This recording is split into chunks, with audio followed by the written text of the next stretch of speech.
या खास रेमेडीचा वापर केल्यानंतर फक्त 7 दिवसांमध्ये तुमचे केस अगदी दाट, लांब, काळे आणि मजबूत होतील. केस गळणं पूर्णपणे कमी होईल आणि ज्यांचे केस अनेक वर्षांपासून वाढत नाहीत किंवा मग ज्यांच्या केसांची ग्रोथ थांबलेली आहे, त्यांच्यासाठी या रेमेडीचा फक्त एकदाच वापर केल्यानंतर केसांची वाढ खूप जास्त वेगाने सुरू होईल.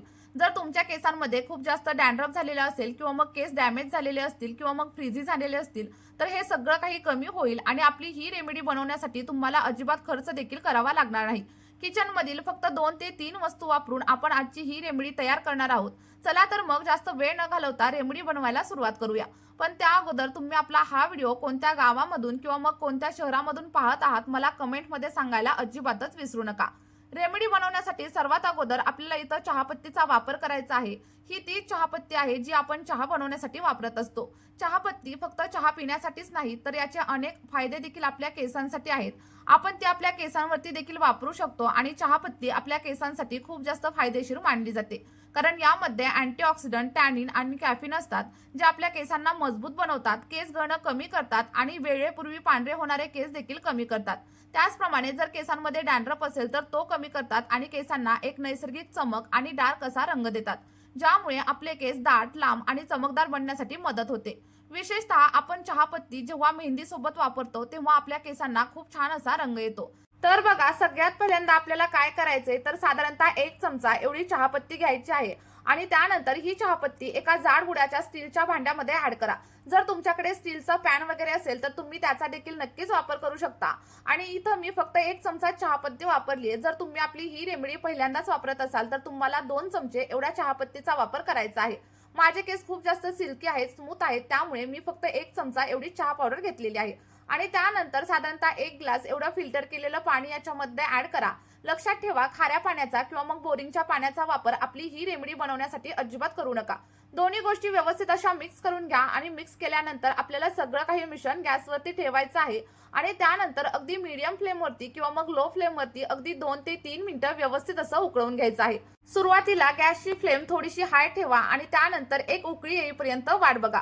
उकळी आल्यानंतर आपल्याला गॅसची फ्लेम पूर्णपणे कमी करायची आहे आणि इथं तुम्ही बघू शकता चहापत्तीमधील सगळे काही पोषक घटक पाण्यामध्ये मिक्स होण्यासाठी सुरुवात झालेली आहे आणि पाण्याचा रंग देखील हळूहळू चेंज झालेला तुम्हाला इथं दिसत असेल.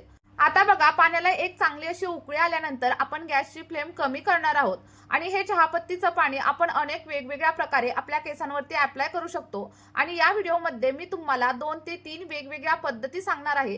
तुम्हाला जी कोणती पद्धत आवडेल ती तुम्ही नक्कीच वापरू शकता. त्यामुळे आपला हा व्हिडिओ तुम्ही शेवटपर्यंत नक्की बघा. आणि आता चहापत्तीच्या पाण्याला उकळवून साधारणतः 2 ते 3 मिनिटं झालेली आहेत आणि त्यानंतर आपण याच पाण्यामध्ये आणखी काही गोष्टी देखील ऍड करणार आहोत. आणि चहापत्तीपासून बनलेली आपली ही रेमेडी पूर्णपणे नैसर्गिक आहे, कारण आपण यामध्ये कोणत्याही प्रकारचं केमिकल वगैरे अजिबात वापरलेलं नाहीये. पण वापरण्यापूर्वी तुम्ही एकदा पॅच टेस्ट नक्की करून बघा. त्यानंतर आता आपण यामध्ये साधारणतः 6 ते 7 एवढ्या लवंगा देखील ऍड करणार आहे आणि व्यवस्थित असं मिक्स करून घेणार आहे. लवंगा देखील आपल्या केसांसाठी खूप जास्त फायदेशीर असतात, कारण यामध्ये अँटीऑक्सिडंट आणि सोबतच अँटी फंगल गुणधर्म असतात, जे आपलं केस गळणं कमी करतात. जर केसांमध्ये डॅन्ड्रफची समस्या असेल किंवा मग केसांमध्ये इचिंगची समस्या असेल तर ते सगळं काही कमी करतात. सोबतच आपल्या स्कॅल्प मधील रक्ताभिसरण वाढवतात आणि केसांच्या मुळांना अगदी मजबूत बनवण्यासाठी मदत करतात. त्याचप्रमाणे आपल्या डोक्यावरती नवीन केस उगवण्यासाठी देखील हेल्प करत असतात. लवंगा आपल्या केसांना नैसर्गिक काळेपणा आणि सोबतच चमक देतात. यामध्ये असलेलं बीटा कॅरोटीन आणि व्हिटॅमिन के आपल्या स्कॅल्प मधील रक्ताभिसरण सुधारतात आणि हेअर फॉलिकल्सना ऍक्टिव्ह करतात. बघा, आपल्याला लवंगा ऍड केल्याच्या नंतर व्यवस्थित मिक्स करून घ्यायचं आहे आणि त्यानंतर यामध्ये थोडीशी हळद म्हणजे साधारणतः 2 ते 3 चिमूट एवढीच हळद ऍड करायची आहे. हळद पाण्यामध्ये ऍड करा आणि त्यानंतर व्यवस्थित असं मिक्स करून घ्या. हळदीमध्ये अँटी फंगल आणि अँटीबॅक्टेरियल गुणधर्म असतात, जे आपलं स्कॅल्प स्वच्छ ठेवतात आणि डॅन्ड्रफची समस्या देखील कमी करतात. आणि जेव्हा आपलं स्कॅल्प स्वच्छ असतं तेव्हा केसांची मुळं अगदी मजबूत होतात आणि त्यामुळे केस गळती देखील हळूहळू कमी होते. आणि जेव्हा केस गळती कमी होते तेव्हा आपोआपच आपल्या केसांची ग्रोथ देखील सुरू होते. बघा, हळद ऍड केल्याच्या नंतर आपल्याला सगळं काही पाणी अगदी 8 ते 10 मिनिटांसाठी व्यवस्थित असं बॉईल करून घ्यायचं आहे. जोपर्यंत चहापत्तीचं पाणी इथं रेडी होतंय तोपर्यंत आपल्याला कांद्याचा ज्यूस काढून घ्यायचा आहे. केसांसाठी नेहमी गुलाबी रंगाच्या किंवा मग डार्क लाल रंगाच्या कांद्याचाच वापर करा. पांढऱ्या रंगाच्या कांद्याचा वापर अजिबात करू नका. आता इथं घेतलेल्या कांद्याची साल आपल्याला व्यवस्थित अशी काढून घ्यायची आहे आणि त्यानंतर एखाद्या किसणीच्या साहाय्याने सगळा काही कांदा व्यवस्थित असा किसून तुम्ही त्याचा ज्यूस नक्कीच काढू शकता. किंवा जर तुम्हाला किसनीच्या साह्याने ज्यूस काढायचा नसेल तर कांद्याला छोट्या छोट्या पीसेसमध्ये कट करा, मिक्सरच्या ग्राइंडरमध्ये ऍड करा आणि तसा देखील तुम्ही कांद्याचा रस नक्कीच काढू शकता। कांद्यामध्ये सल्फर मोठ्या प्रमाणात असतं, ज्यामुळे आपल्या केसांची मुळं अगदी मजबूत होतात आणि नवीन केस उगवण्यास देखील मदत होते। यामुळे केस गळणं कमी होतं, केसांची वाढ होते आणि केसांमधील डॅन्ड्रफ देखील कमी होतो। पण काही लोकांना याची ॲलर्जी देखील होऊ शकते, त्यामुळे वापरण्याच्या अगोदर एकदा पॅच टेस्ट नक्की करून बघा। त्यानंतर आपल्याला किसून घेतलेल्या कांद्याचा सगळा काही रस काढून घ्यायचा आहे आणि त्यासाठी तुम्ही एखाद्या स्ट्रेनरचा वापर करू शकता किंवा मग कॉटनच्या कापडाच्या साह्याने देखील कांद्याचा रस वेगळा करू शकता। बघा, तयार झालेला कांद्याचा रस आपल्या टक्कल पडलेल्या जागेवरती देखील नवीन केस उगवण्यासाठी हेल्प करतो, कारण कांदा आपल्या केसांच्या वाढीसाठी एक रामबाण असा उपाय मानला जातो। आता कांद्याचा रस इथं रेडी झालाय आणि आपण जे काही चहापत्तीचं पाणी तयार करायला ठेवलेलं होतं ते देखील रेडी झाले आणि हे चहापत्तीचं पाणी आपल्याला थोडंसं थंड होऊ द्यायचंय आणि त्यानंतर गाळून घ्यायचं आहे।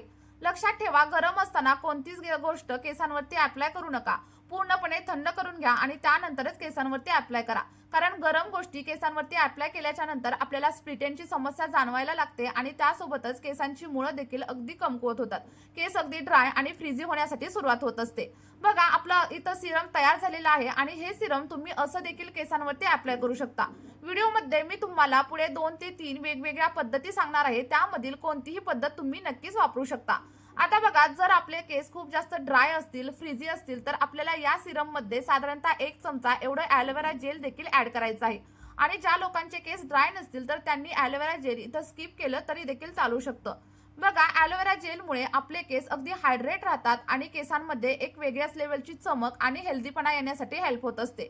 ॲलोवेरा जेल ऍड केल्याच्या नंतर दोन्ही गोष्टी व्यवस्थित अशा मिक्स करून घ्या आणि मिक्स केल्यानंतर आपण जो काही कांद्याचा रस तयार करून घेतलेला होता तो रस देखील आपल्याला या मिश्रणामध्ये ऍड करायचा आहे, कारण कांद्याचा रस आपल्या केसांना पोषण देतो, केस गळणं कमी करतो आणि त्यासोबतच नवीन केस उगवण्यास देखील मदत करत असतो। त्याचप्रमाणे आपली ही रेमेडी आपल्या केसांमधील डॅन्ड्रफ आणि इचिंगची समस्या देखील हळूहळू कमी करते। इथं आपली रेमेडी पूर्णपणे रेडी झालेली आहे। आता ही केसांवरती कशा प्रकारे अप्लाय करायची ते आपण पाहूया। तर पहिल्या पद्धतीमध्ये तुम्हाला काय करायचंय, आपलं सगळं काही टोनर किंवा आपलं सगळं काही सिरम एखाद्या स्प्रे बॉटलमध्ये ट्रान्सफर करायचं आणि त्यानंतर आपल्या केसांवरती स्प्रे करायचं। जर तुमच्याकडे स्प्रे बॉटल नसेल तर तुम्ही एखाद्या कॉटनच्या साह्याने देखील सगळं काही सिरम केसांवरती अप्लाय करू शकता। त्यानंतर हलक्या हाताने मसाज करायचं आणि 1 तास केसांवरती असंच ठेवायचं।